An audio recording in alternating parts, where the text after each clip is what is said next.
Un matin ensoleillé, Léo le petit renard se réveille dans la forêt des merveilles. En sortant de sa tanière, il remarque quelque chose de différent. Les fleurs qui d'habitude recouvrent les champs sont moins nombreuses, et certains arbres ont perdu leur éclat. Curieux et inquiet, Léo se rend au grand arbre où ses amis se retrouvent souvent. Mila la lapine aventureuse et Zoé la chouette savante sont déjà là. Mila saute de joie en voyant Léo, mais Zoé semble pensive. Zoé explique à ses amis qu'elle a remarqué la même chose. La forêt change, et je crois que c'est à cause de la perte de biodiversité, dit-elle en déployant ses grandes ailes.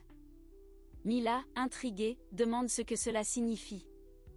Zoé explique que la biodiversité, c'est la variété des plantes, des animaux, et même des insectes qui vivent ensemble dans la forêt.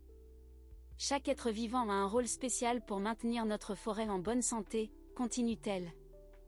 Léo, Mila et Zoé décident de partir en expédition pour en savoir plus. En chemin, ils rencontrent Timmy le hérisson brillant, qui est occupé à ramasser des bailles. Il se joint à eux, curieux de découvrir ce qui se passe.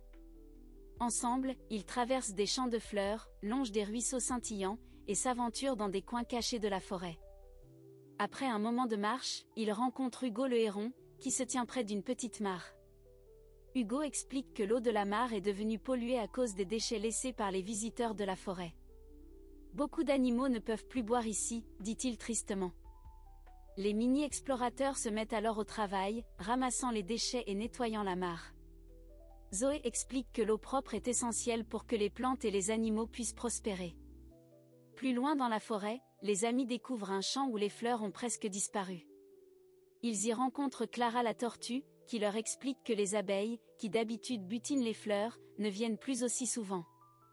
Mila propose de planter de nouvelles fleurs pour attirer les abeilles, et Léo et Timmy commencent à creuser des trous dans la terre.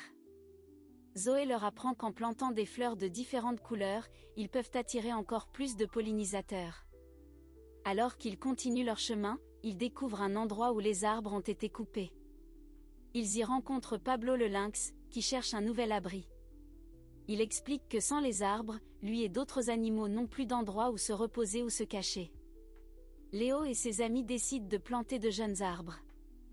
Oscar l'ours gentil, qui les rejoint à ce moment-là, les aide en transportant de lourdes graines sur son dos. Pendant qu'ils travaillent, Zoé leur raconte que certains animaux migrent loin de la forêt car leur habitat est détruit. C'est pourquoi il est important de protéger et de restaurer notre environnement, dit-elle. Mila propose alors de créer un jardin spécialement dédié aux insectes pour attirer encore plus de vie dans la forêt. Timmy fabrique de petits abris en bois pour les coccinelles, pendant que Léo, Oscar et Mila plantent des plantes spéciales qui attirent les papillons. La journée avance, et la forêt commence à se transformer sous leurs yeux. Les abeilles reviennent peu à peu, attirées par les nouvelles fleurs.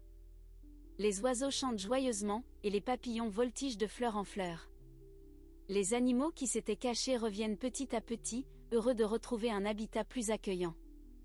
Les mini-explorateurs s'assoient sous un grand arbre, admirant le travail qu'ils ont accompli. Zoé leur rappelle que leur mission ne s'arrête pas là. La biodiversité, c'est comme un grand puzzle, et chaque animal, chaque plante, chaque insecte en est une pièce essentielle. Nous devons continuer à protéger la forêt et à encourager d'autres à faire de même. Léo, Mila, Oscar, Timmy et Zoé se promettent de toujours veiller sur leur forêt et de partager leur aventure avec d'autres enfants.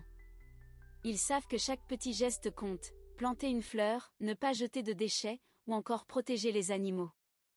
Ensemble, ils s'engagent à continuer d'apprendre et de grandir pour protéger leur maison. Alors, les mini-explorateurs, prêts à protéger la biodiversité avec Léo et ses amis?